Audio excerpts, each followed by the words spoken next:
Hi, welcome to Town Meeting Television's Under the Dome, where we get to meet with some local legislators and hear about what's been going on in Montpelier.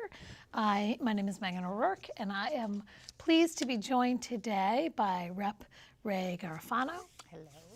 Rep. Doug Bishop. Hello. And Rep. Lori Houghton. And I'm going to do a little intro. Rep. Garofano, you've spent your career focused on human services, affordable housing, and early childhood education. You serve as the Vice Chair of the House Committee on Human Services, and you represent Chittenden 13.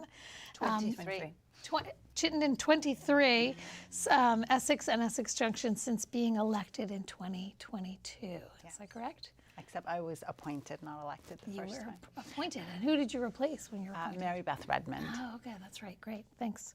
And Rep. Lori Houghton, you had a corporate career before working for LexisNexis, which I thought was interesting to learn about. You serve Essex Junction as the chair of the Healthcare Committee. No longer chair, just committee since member. You are now the House Majority Leader, and which is a top leadership position in the chamber, and you've been serving Chittenden 22 since being elected in 2016. Yes. Great. And Doug Bishop, this is your first term is. in the legislature. You have a political science background. You worked for Senator Leahy. You've been in private practice, and you've worked in the nonprofit world. I did. So you have a varied career that you bring to your service of Colchester, Chittenden 20. That's right. Welcome to you all. Thank you for having having us. appreciate Yeah, being thank here. you for your service. So let's just start with a little overview of what the legislature has been like this year from your perspective. The session has closed. Tell us a little bit about what's been in your committee, and we'll start with you. Sure. Thank you for having us, Megan. It's really nice to see you. This session, as with this biennium, was tougher than my previous ones. I think we made a lot of progress on education last year, but there was a lot of work left to be done, and it was a plan that we put together that had different implementation phases. So kind of getting to the next phase of the education funding plan was really important. We also have, really huge crises that some of them have been exacerbated by what's happening in the federal government, lack of funding, cuts, especially in our committee, a lot of vulnerable people being impacted by what's happening in Washington. So, and there's just less money. I came in when we had a lot of federal COVID money, so it was really great to be able to invest in some systems that, and some one-time things that help Vermonters, and all of that money has been spent or disappeared. So we are, we had to tighten our belts and make some really hard decisions and kind of stick to really high priorities. So tough session, but I think we did a lot of great work in our committee, across the chamber, worked really great with our counterparts, and passed some really impactful legislation. Tell us a little bit, so when you say, tell us a little bit about what came out of the committee and what is the charge of the House Human Services Committee? Yeah, so our charge, we have 3 different areas within state government. DCF falls under us, Department for Children and Families, Department of Independent and Aging, Dale, and part of Department of Health that has to do with opioid and substance use disorder and public health. So those are our 3 kind of areas of jurisdiction. I would say, we passed a lot of bills. I don't have a number. I don't know if, Doug, you have a full an accurate full picture of how many bills we passed, but our big pieces of work had to do with housing and homelessness. We finally passed, I think it's on the governor's desk right now. I don't know, I haven't seen the press releases for the last couple of days if he signed it, but we passed a bill establishing a coordinated system of care for homeless Vermonters, and that's a first in the state. We've never done this. Even after our homeless numbers kind of exploded post-COVID, we have been asking and been trying to work with the governor's office for the last 6 years to do something like this. And I don't know if folks remember, but last year we had H91 that he vetoed. We passed it with bipartisan support, and he vetoed it.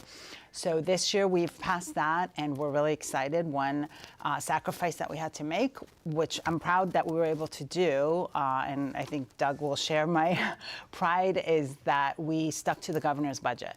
So we had 82 million and change that was recommended in the governor's budget, and we stuck to that, but we created a system. And what came to us wasn't a full coordinated system of care from the administration, and what we worked was with stakeholders and people on the ground to really ensure that we had a coordinated system that not only help support folks who are homeless, but to prevent homelessness and help people stay stably housed with supportive services. Yeah, I would just add that it's interesting we refer to what we have as a program, and it's really never been a program in the traditional sense of other state government programs. It was more of a benefit when we think of the most significant part, perhaps, of how we address homelessness is the use of hotel rooms. And that was not a program per se, and that's really, I think, what we were looking to improve upon in our committee, what I think kind of stuck in the craw, if you will, of the governor, that we were spending a lot of money, but it was difficult to see the progress, and we agreed with that. So through this continuum that we've created in the bill that we're hopeful that the governor will be signing, is there's much more in the way of supports to try to not only shelter, but to move people beyond homelessness. And that's through supportive services for case management, housing navigation. Those would be key components, we hope, in moving people past homelessness. So what looks different for folks who are availing themselves of service? The bill also includes a deeper investment in sheltering, and some of those being more specialized shelters than had been envisioned previously. This greater focus on case management, again, so helping people move beyond just the mere fact that they've got a roof over their head, but they can hopefully work with the case manager and envision what that future looks like. We also have supports built in to try to even head off someone getting into that situation. Is there rental assistance that can be provided, or other more or less quicker fix, if you will, before someone falls into homelessness? And then we've seen Section 8 housing start to shrink. And so there's also funding in there for supports, rental supports for longer term as well. So, I mean, how much of this is going to rely on federal Medicaid funds to enact, and how is the committee thinking about that and preparing? And you must be thinking about that also in the healthcare committee, shrinking Medicare dollars, shrinking federal funds. I don't, correct me if I'm just not remembering correctly, we're not really dependent that much on the Medicaid dollars for the way that we're supporting homelessness in Vermont. The impacts are significant, or potentially significant, across the broader spectrum of Vermont's government and what we offer to Vermonters, but not in this instance. With Section 8 benefits, other federal dollars, or not? Yeah, that's been a shrinking resource. We're still, I think, waiting to see how things unfold with the impact of the federal government. One very obvious way that we saw it in the fall was during the government shutdown. And the loss of SNAP benefits, or 3 Squares Vermont, the food stamps program in Vermont. And we had anticipated we would see some upheaval at the federal government level. So we actually had funds set aside that we could utilize, and we tapped into those funds to ensure we had a quicker fix for SNAP. But there's also longer term impacts on eligibility for food stamps and also eligibility for Medicaid. They were part of H.R. 1, the bill passed last July 1st at the federal level. And in the end, and it took a lot of work to get to it, but one of the things that came, that gelled at the very end of the budget process this year, is some money for community-based organizations that will be funneled through AHS out to community organizations that are on the ground working with people, parent-child centers, food support organizations, and others who are working Vermonters who already have that working relationship, so they can ensure that the new requirements that are put in place regarding Medicaid and for food stamps there'll be supports to make sure, because we've already had some Vermonters fall off those programs. Some because of the tighter restrictions and some just because of the increased paperwork. And I'll just touch a little bit more on Medicaid. It is a stressor of many of us coming into the new year. So as Doug was saying, we were able to get in the benefit assisters at the end of the session. And so, as he said, it'll be people who are already working in the community to help people fill out paperwork, to basically try to get them to not lose their benefits. But starting in January, and throughout the year, there's new eligibility that's in, new requirements, work requirements, and then probably so that impacts people directly, but probably the biggest loss of financial funds from the federal government will be the provider tax. And so it's a tax that is charged on our healthcare entities. The percentages vary, but for hospitals it is 6% on all claims that go through. And what will be happening is the federal government is making us take that down. What normally happens is we tax, we draw down federal funds, and then we give more money back to all of the hospitals. And so that will have a direct effect to what hospitals can do starting, I think, next fiscal year. Was this a provision of the The big, HR1. beautiful bill? Yes, HR1, Okay. exactly. That limits the ability of states to tax. Tax, right? So we're at 6. States do it. All states do it. We're at 6% for hospitals, and we have to get down to 3% over time. And what we're seeing now, which is fascinating and really heart-wrenching. So the only time we have seen a decline in utilization, so people not going to get care, was during the pandemic, right? Everyone was worried. But we are seeing a drastic decline in utilization right now in our hospitals. And that means that people are already have stopped using their health insurance and are stopped getting care. So it impacts Vermonters who are sick. Where do you get and not those getting- numbers from? Hospitals have all the data. I mean, is this from the Green Mountain Care Board? Is this coming, are they coming to the committee It's from and the hospitals, testifying it's and- Green Mountain Care Board. I mean, the University of Vermont CEO, Stephen Loeffler, who I think is doing a fantastic job there, he came in and they are losing hundreds of thousands of dollars a day right now. And it's because utilization is down. So that's probably going to be one of our biggest obstacles going into the new year, and how we make sure that our healthcare system is balanced with affordability and people using it, and then keeping our hospitals in business. Great. I mean, that makes me think one of the things we've been asking other legislators is just who you're hearing from in your committees and whose voices you feel like, I'm not really hearing enough from these folks. Talk a little bit about who are the regulars that you see coming to give testimony in your committees and tell you, I mean, this is a citizen legislature. You need to rely on folks who are on the ground doing the work. Sometimes lobbyists, sometimes political activists and advocates. So who are you hearing from, and who do you feel like you're not hearing from? I would say it's all of that and more, and Ray will round out what I don't share, only because I've been there just a term, but we also in our committee have folks with lived experience, and perhaps more so than other committees. So if we're talking about a bill related to homelessness, we have people who are in or have been living unsheltered. If we're talking about recovery centers to try to support people who are going through substance use disorder, we're talking about people who not only run these centers, but people who are themselves experiencing Your chair living is through making sure to bring recovery. these folks in. Yep, and we also have the advocates in the room who are representing organizations, and they step forward. I think to have our chair, Teresa Wood, and our vice chair, Ray, who have the depth of knowledge that they do, they're very well connected already with the community of individuals who can support us with the information we need as a citizen legislature. And as a first-term legislator, I'll say, if you think you know a subject, you don't. You get there, and it gets next level pretty quickly about the level of detail.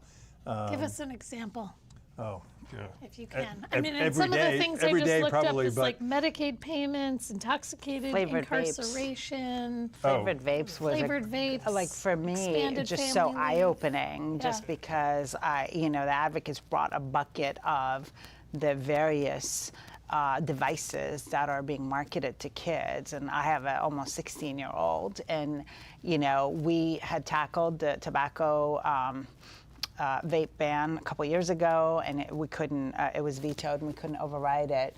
And just in 2 years, like what we saw 2 years ago, and now, it is mind-boggling how the technology and the marketing and how intense it is, and how geared to children as young as like late elementary school and young middle school. I mean, these are gamified little devices with really like colors, and so like Made to look like other things, look like And a is cell there phone. some highlighter. legislation that you're Highlighters. working on? Or we have you actually passed Tell us legislation. about Yeah, that. yeah. So I wrote down the details of that one.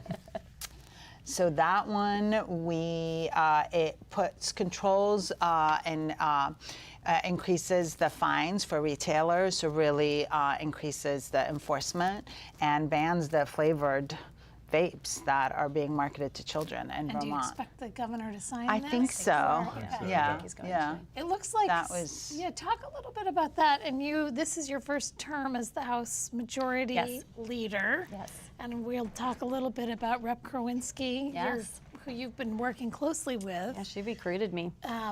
So stepping down.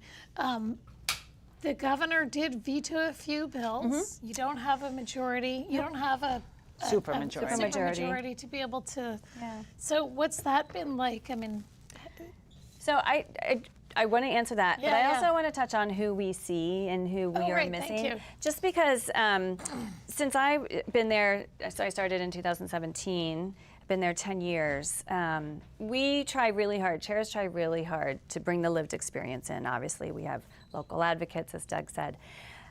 We do public hearings. So this year we did a public hearing on healthcare, universal healthcare. We did a public hearing for judiciary. We did a Prop 4 public hearing. But what we're seeing more and more, especially this year, are national players coming in. And it's fascinating to me because it wasn't like this just in 2017, but I think it's because the issues that we're dealing with in Vermont are much more hard to tackle with a citizen legislature and have more of a national effect. That It's if like we the make data changes, privacy exactly, bill data or- privacy. We have Americans for Prosperity is on the ground against all of our climate work that we're trying to do, and that's so important right now with everything at the federal level that's being cut back. So it's been fascinating to see, but I will say what we ground ourselves in is the lived experience, the local advocates who really are on the ground talking to people, and then obviously the state agencies that are doing the work.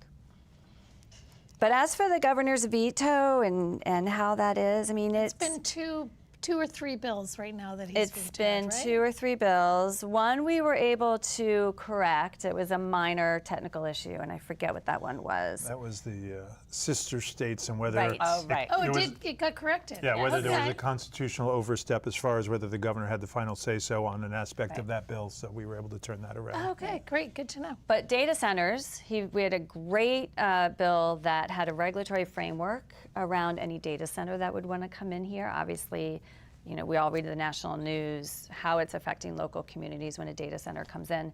And he did veto that bill. The House did try to override the veto on Friday before we left. We failed by, I think, 7 votes.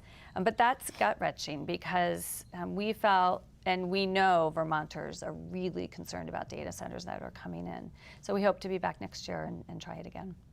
I've heard just between like Wednesday and today, I have heard on this issue more from my constituents that What are you hearing from them? how dare does the governor veto this? Please do something. And we really tried, and not having the supermajority, but also like, I just think it's really unfortunate because I think Vermonters of all political backgrounds are saying this is what we want because this could have a really negative impact on our daily lives, all of us, right? And for the governor not to have been open to that. It's just really disappointing that we are here, in the last days of the session, and there was no opportunity to collaborate to figure out, is there a way that we can find a path to move forward on something this important to Vermonters. So this is likely to come back, and we can get into this. We're at the end of the biennium. There'll be a new biennium next year. There's a lot of turnover, and we can talk about that. Now, even the data center bill, now I understand one of the folks that was a champion of that ended up voting against it in the end. So there's still some work to be done. Is this correct? Is there Monique Priestley? Monique Priestley, that was more the that was a different. That was the data privacy, not data center. And Yes. that issue wasn't that she was against it. I think she just didn't feel that it went far enough. Okay. So that was kind of making a It's the data privacy statement and on, the excuse me, nonprofits. that, we Exemption, should be yeah. doing more because this can, obviously both issues have a lot of impact, especially the data privacy on young Vermonters and our, data being sold and traded. And I will say, it passed the House with a really good vote. I think it was a great bill to start, to get something on the books. And unfortunately, I guess the Senate didn't feel the same way, and so that's where it died. We So- did make some progress with genetic data, privacy for genetic data, and the ability for that to be sort of sold, if you will, on the marketplace. Can you talk a little bit about that? Or That's is about it- as much level of detail as I can get you on that one. Yeah, it does But sound like that that's, has tighter timelines than we were envisioning as far as curing and what people can do, the options an individual has because of all of our data is important, but genetic data, I think we're particularly cognizant of the importance of that. So I was pleased that we were able to get that through. Yeah. A different committee than my own. Yeah. So the three of you will all be running again this year, and it's an election year for another, what we call a biennium, the sort of 2-year cycle of the legislature. Everyone in the state runs Yeah. at the same it, time. yeah. Yeah. And we have lost Senator Baruth, Speaker of the House, Senate Pro Tem, and then Jill Krowinski just recently announcing, which is that news even overshadowed the governor, saying that he was going Yes. to run. They did it at the exact same Same time by time, chance, right? The poor reporters I were know, like didn't know having where to go. whiplash, didn't know Where which do we room go? to. Where do we go? So what is that going to look like in terms of numbers? Like how many folks are we thinking how many new folks are we going to see in the legislature next year? And how does this shake out? So we How have, does it affect your job? yeah, it's, If you can have that job. if I'm going to have the job. So I am elected by the caucus, so we'll see what happens next year. But we have about 20 to 25 Democrats who are not returning. I don't know the number of Republicans in the House that are not. And then I read recently 3 senators are also not running again. So Yeah. it's a big turnover, but honestly, it's not the Some biggest. big names. It's like some in big the names. appropriations. Yes. And yeah. Chairs. It's not as big as past years, though. Okay. There was one year, so the year that I ended up becoming chair, so 2024, we had 8 House chairs retire that year, as well as about 30 members. Tiring a couple of years. It's been a lot of turnover since COVID. Yeah. So we just, and I said this to someone the other day, so as a leadership team, we still work through the summer. We help with people's campaigns, and we help to keep people abreast of what's happening with bills that are still working their way through the process with the governor. And we need to make sure that people who are elected in November can come in with a knowledge of what we've been working on in the past. Because most of the bills, so like the homelessness bill, the education bill, some of the things we've been doing in healthcare, these are multi-biennium system transformation issues now. And so to be able to have people on January up and running and ready to go and ready to start hearing testimony, we need to up our game on making sure everyone's educated. And I'll just add, I think one of the things that's contributing, so I've been there 5 years, and since I've been there, we've had huge turnovers every year. So like, I'm considered to be very senior now, 5 years, which is kind of really scary. But I think it's important for Vermonters to understand that it's a citizen legislature. And there's been a lot of effort, and I think some of it with a lot of success, is to bring in people that are younger, that have families, that are not, either retired or independently wealthy. So, kind of give the everyday Vermonter perspective. But those people also probably have a job. Yeah. That they either can take a leave of absence or they have to work part-time during the session. Young families adds another huge challenge to doing, because when you're in Montpelier, it's very consuming and it's hard to, kind of give yourself to the other aspects of your life. And if you add, young kids, school commitments, and, my daughter is just about 16, so she was 10 when I started. And it's been hard. This is the first year that I've spent almost every night in Montpelier, which it benefits legislators to be there because we get a lot more work done. We can do early morning meetings, evening meetings, but with a young child, it was hard for me to go, not be there. And that's a huge consideration. I think that's adding to some of the the turnover challenges that we've had in the last several biennium. And more, I think we're hearing people mention the lack of health care for legislators as a real challenge for folks. And it was referenced by Chair Peter Conlon, who chaired the Education Committee, who's retiring. And Chair James, Kath James. Kath James, that they need to reorient things in their life so that they can ensure that for themselves and family that they have health insurance. And in part because of the loss of the ACA subsidies. It's a real loss for the legislature. Just let folks know the loss of the ACA subsidies means for folks that they are paying more. Yeah, they're paying more. The extended subsidies that were available until the first of the year.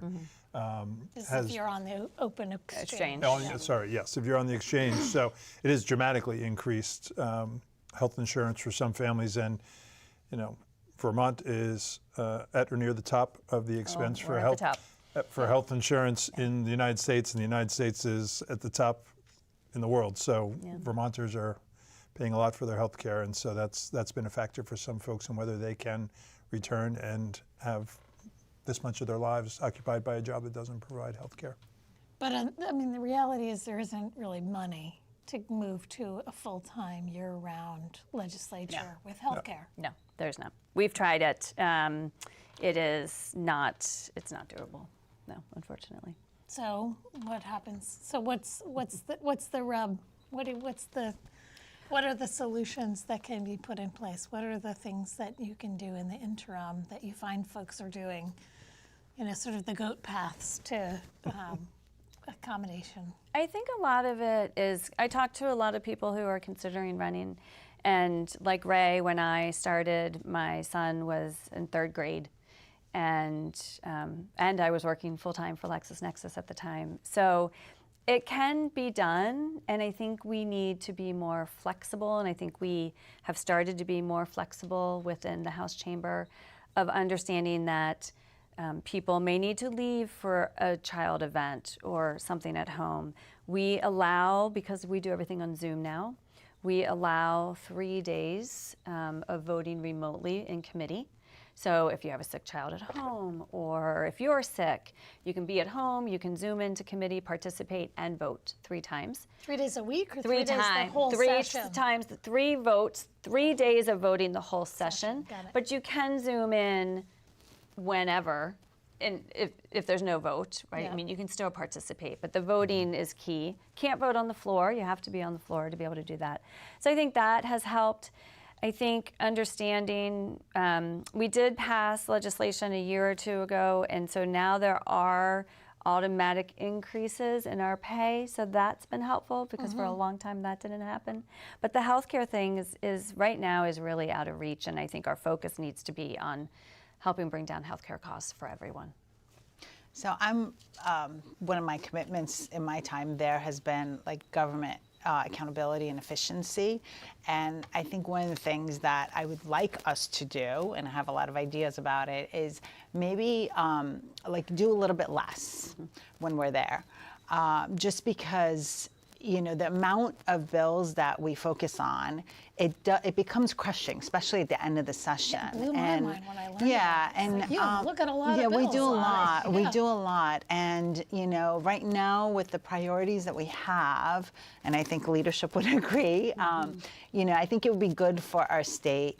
Along with an administration that could partner with us to really focus on the very, very high priority items, and whatever we do within those 5 months really would address those stated priorities.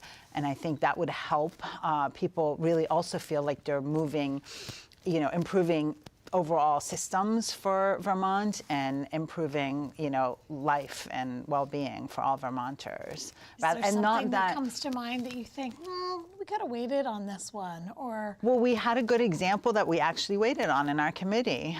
We had a bill before us from last year. It was an early education licensure bill that I'm very supportive of. I think it's something that would really help increase quality for early ed and help professionalize that field. We've had a lot of investments in that area, so it's kind of the next step and the next phase. But our committee decided not right now. We have a lot of things that and again, kudos to all the advocates and the people who've worked so hard. And we said, we're going to come back to this. We're going to take the summer and fall and learn more of what's possible. How can we do some of the stated goals? How can we have a clear vision of what problem we're trying to solve by doing a bill like this, and then reassess next year with our committee. So I would like us to do more of that. You all have thoughts on that do a little less? And I think we need to focus our energy. I think we're doing it better now. And like I said before, and Ray just alluded to, what we're doing is really transforming our systems, right? So healthcare. We have been putting things in place for a couple years now, and slowly we're turning the ship. Homelessness, the same thing, education. And they are big topics that affect the key priorities for Vermonters: affordability, cost, access. And so there are other things that do have to get done, but when you introduce 1,200 bills in 1 year, it gets to be a lot. And so we need to narrow our focus. Yeah. My sympathies go out at times to our legislative council, the Yes. professional staff that has to prepare those bills. And there's two different, there's long form and a short form version of bills that you can introduce. But it's a lot of work to prepare 1,200 bills, not to mention the work that the legislative council is doing to support the committee work throughout the session. yeah, you alluded to putting something off to the summer. So the legislature starts in January, goes until, well, this year, May 26 or something like that, right? 29. 29. Thank you. 2 weeks late. The same day the meteor hit Boston. Yes. So, Wow. Maybe it was a sign. oh my God. Shot across the bow. Are any of you on summer study committees, and what will you be doing this summer besides campaigning? I'm not on a summer study committee. I do serve on the Judicial Nomination Board, so if there's vacancies in the judiciary, judges, we get called back, and that's kind of as needed, obviously. I have a couple projects. We've been working on a government accountability bill for 4 years now. Still did not get it. Oh, I thought that didn't make it. That It did didn't not go make through. it, Okay. no.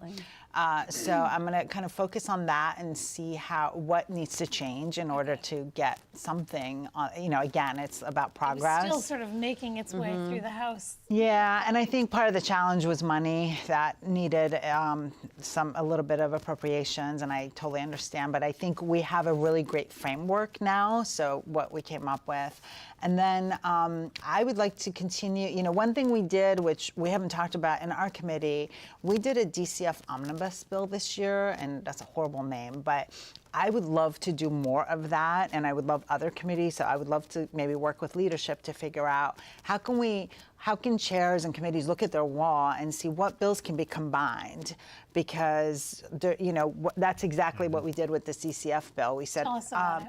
so it does multiple things. It strengthens systems for homeless youth to allow them to get driver's licenses without a guardian for 16 and 17-year-olds. It Set up banking. banking, medical care. yeah. It also removes the asset limits for reach-up families, so they don't hit like a cliff. If they're increasing their income, then they can still receive the benefits. So it kind of promotes people to wanting to continue to earn more and have a higher income. And Doug helped me out with the Social Security Social for Security. foster kids. Yep, there's, if a foster child in the care of the Department for Children and Family was receiving Social Security either because of their own disability or the death of a parent, the state would take that money and basically put it towards the funds needed to care for children in DCF custody. And that's been a practice that has been, the number of states doing it has been shrinking, but Vermont remains one state that is doing that. But we thought that is the money of the children. They're not receiving it to pay their own bills with DCF, if you will. So that's a practice that will stop a year from now. And then it also really transformed practices for restraints and seclusion for And when you kids say in custody. so all of these. All kind of these were walk separate into- bills, Yeah. and then we Into one combined big them into bill. one bill, work with the administration, all the advocates, and it was a really great collaborative effort. So like I would like to work this summer and fall in kind of educating other legislators in like setting up systems to do that kind of work in the future, because I think that will help with the burnout, right? That will help with the, streamlining what we're doing. So we're not just pulling, not random, but pulling various bills, which each bill, if we would have done all those separately, it would have been a lot more, it would have taken a lot more resources. 3 readings each. And I think what I want to focus on with this is the fact that Ray and Doug and other legislators, they do this on their own time without pay. So like we have very dedicated representatives who are in this role because they want to help Vermonters. And that doesn't stop once we're done in May. But it is unpaid work. So there are some study committees that are paid, but a lot of legislators do one-off projects, research topics because they want to bring something forward, or like Ray said, look at what was left on the wall to figure out maybe what we need to do next. And so it's really great to see. What were there any kind of similar omnibus bills out of the healthcare committee this year?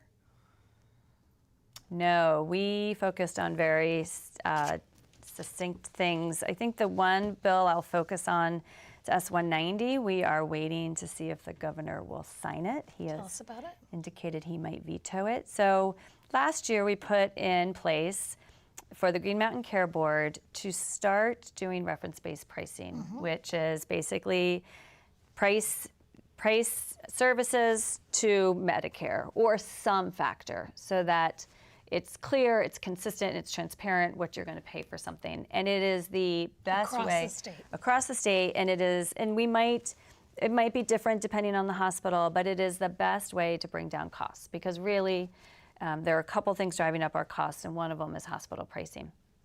We gave the Green Mountain Care Board a very ambitious start date.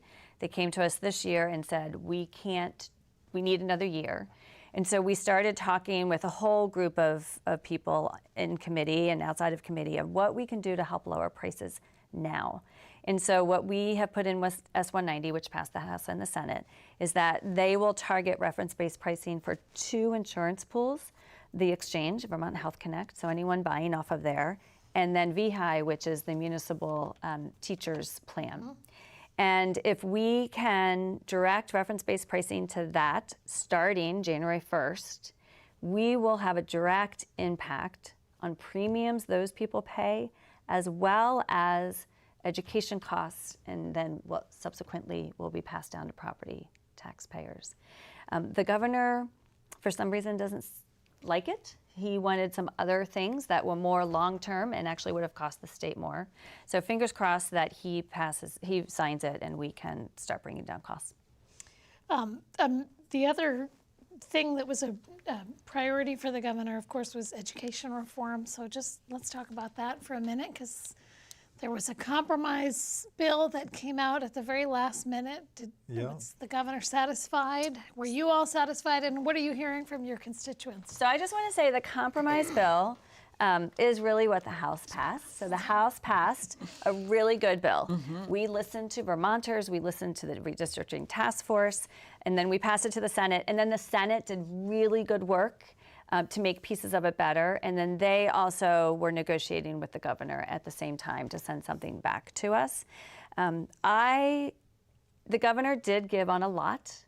There's no forced mergers in education now. It is a voluntary process. When we talk about mergers, we're talking about school mergers. At the district level? School, yep, exactly.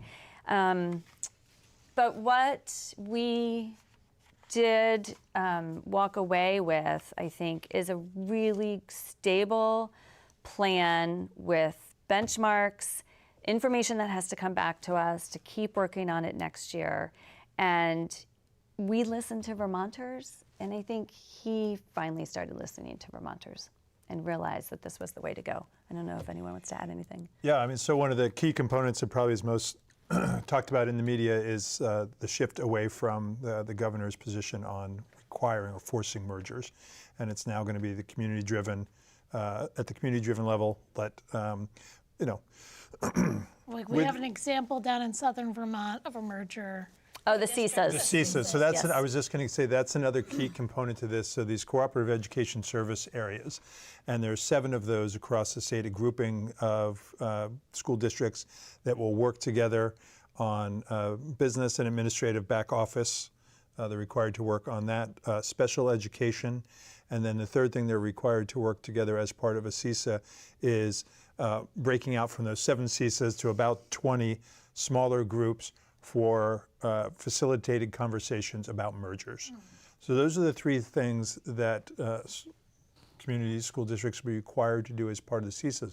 But there's the opportunity through the CISAs, the community education service areas, to also talk about professional development for teachers, curriculum, transportation, and other things that can help drive cost savings.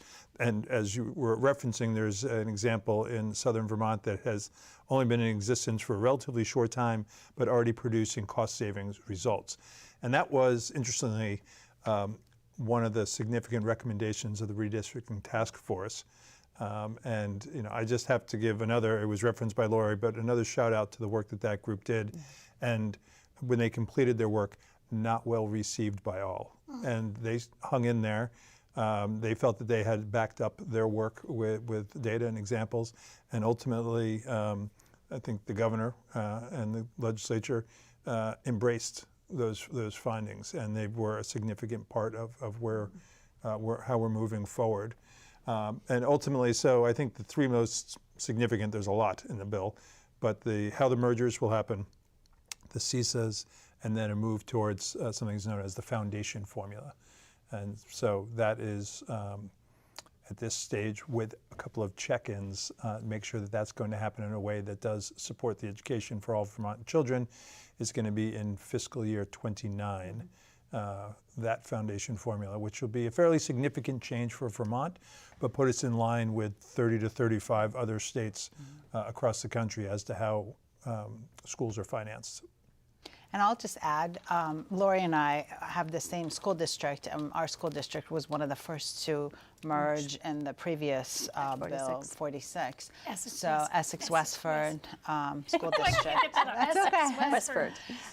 So our school district is already in good shape as far as the size and class sizes and things like that. So we have not heard negative things about the bill that was passed. And the only thing I'll add is I was thrilled that the governor did not stick with holding the budget hostage because a government shutdown in Vermont would have been catastrophic to everyone, but especially our most vulnerable Vermonters, which is just kind of the charge of our committee. And, although he gave in at the end, it was really disappointing to see how, throughout the session, we were hearing from Vermonters for a year that was not the direction that our constituents, his constituents, wanted us to go in. And, the fact that we had to kind of go through almost the entire session with the threats of vetoes and not signing the budget and keeping us here all summer, it just became a little silly, if Not a you will. good way to govern. No. Or to collaborate. Well, and I think, to be honest, the governor was put in a bit of a position where it was harder for him not to pay attention to those voices because the legislature and Democratic leadership, we made a pretty significant move on some land use bill that had been in place in the prior session, in the prior biennium, and it's because it was listening to Vermonters. There was a rollout of land use review board and designation of different tiers and how tier 3 was rolling out and this road rule, which are all pretty complicated, and I can talk to a certain level on them, but it was not rolling out as I think was envisioned by Act 181. And that was concerning. We heard from a lot of Vermonters. Their voice was heard, and those things are being reformed. They're being pulled back. And so I think it got politically harder for the governor to not be listening to the 5,000 Vermonters that shared their opinion with the redistricting task force about how they felt about forced versus voluntary mergers. When the legislature gave, I think he was almost left no choice but to consider. That's how many comments the committee got, 5,000 The comments? redistricting task force, either in person, online. They had a couple of very intentional public hearings. And so it was 5,000, the voices of 5,000 Vermonters contributed to the direction of their work. Yeah. So that was my next question is that, the one charge you all have is to pass a budget. And that's been done. And we haven't seen, I look at the announcements, I haven't seen him sign it, but he's expected to sign it. It has 5 days from when he gets it, so it'll, And yeah. we're expecting that to happen. Yes, yes. Great. And we pass things out at the end. We make a motion to message things to the governor forthwith, which makes it sound like someone's running it over to his office. But there's still there's a little bit of work to forthwith it out of the The chambers, building, yeah. out of the building. Yeah, there's amazing kind of language, historical language that you all are saddled Yeah. with. And I'm curious, what's that like for you? The one that took a In the little. age of Oh, you TikTok. don't I have worry. I have a Yeah. really good example. So sorry. So I end up giving the adjournment motion when we're at the end, and so the clerk, Betsy Ann, who's amazing, gives me this piece of paper with what I'm supposed to say, and I see this word. I was like, I have no idea. You feel like you're reading Finnegan's Wake? Right. It was like, I have no idea what this is. So I ended up going over to the previous majority leader, and I was like, how do I say this? And so she told me, and so I was repeating it in my head, and then there was a crazy motion at the end. So then I was like, oh no, I'm going to lose it. And so then she texted it to me to pronounce, and it was spelled Sinedia, but it was Sine Da. Is it Latin? It's Latin. Sine Die? Latin for basically adjourned with no Adjourned. scheduled time to come Right. back. I It's was the like, can't final. we just say that? I know. We're not coming back. As opposed to every week we pass a motion that we're going to Right. return to work the next week. It's right, a weekend yeah. adjournment. Right. Yeah. Those sort of holdovers. But Yeah. one that was, sort of new to me joining the legislature last year is if someone is presenting, someone always serves on behalf of a committee that passes a bill out of committee to report it to the House as a whole. And then you can ask questions of that person. And you must ask the speaker if you can ask questions, but you ask if you can interrogate the reporter of the bill. Right. Which And it sounds much more formal and draconian than it really is. And some people use that terminology. It is the terminology, but others simply say, "Speaker, or may I inquire or ask Right. questions of the reporter of the bill?" So you are allowed to You can Deviate a little bit, yes. A little bit. We So- have a rules. Yeah. We have like a whole rules committee that will tell us if we're supposed to, if we do anything wrong on the floor. Well, I appreciate your time. My last question is just, did this feel like a successful year for you? If we hadn't ended, it would be, what does success look like?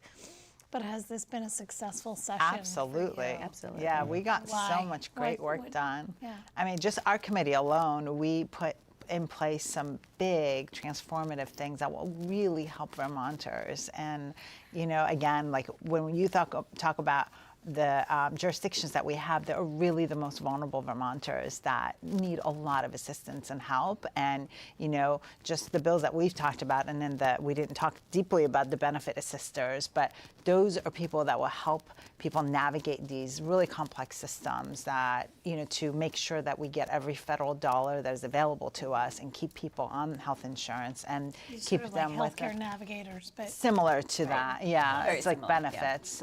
So yeah, I'm so proud of the work that we did, not only in our committee but across the building this year. I would share that. I think we did a lot of good work. I'm proud of myself after the first week when I raced up a staircase to nowhere and people were looking at me like, where are you going? That I figured out how the building worked and where my committee room was and all of those good things. But there was a lot of good work done. You know, you always wish that you could do more. Hopefully I'll get this right. We have a devotional that starts the day in the chamber of the House. Sometimes it's more akin to a prayer, sometimes it's a poem, it can be a variety of things. Someone quoted from an old Jewish text that you are not obligated to finish the work, but neither can you abandon it. Right. So there's always more to be done, and that really was very impactful for me. I ended up referencing it in a floor remark I gave closing days, and it kind of is a bit of a driving force for me to want to return to the work, and hopefully folks in Colchester will send me back because there is more work to do. it's the work of democracy. Yeah, I think for me, two things. One, I think we passed a budget, a really good budget to help a lot of Vermonters in a very, very, very tight money situation, and have, you know, started preparing ourselves for what could be coming in the future. So I feel great about that. I think all the committees really did amazing work on the key things that Vermonters need. Like Doug said, we made some changes to Act 181. We got the education transformation moving. We kept moving on healthcare transformation. But as caucus leader, I feel pretty good about how we ended with the caucus and helping the first termers know how to navigate the building and providing education and communications and making sure that everyone has what they need to be successful, because they're there to help their constituents be successful. And so I feel pretty good about that. Well, thank you all for joining us today. Pleasure. Thank you all for watching. You can continue watching here on Town Meeting Television or at youtube.com/Town Meeting TV. Thank you to Kevin and Logan behind the camera, and we are out.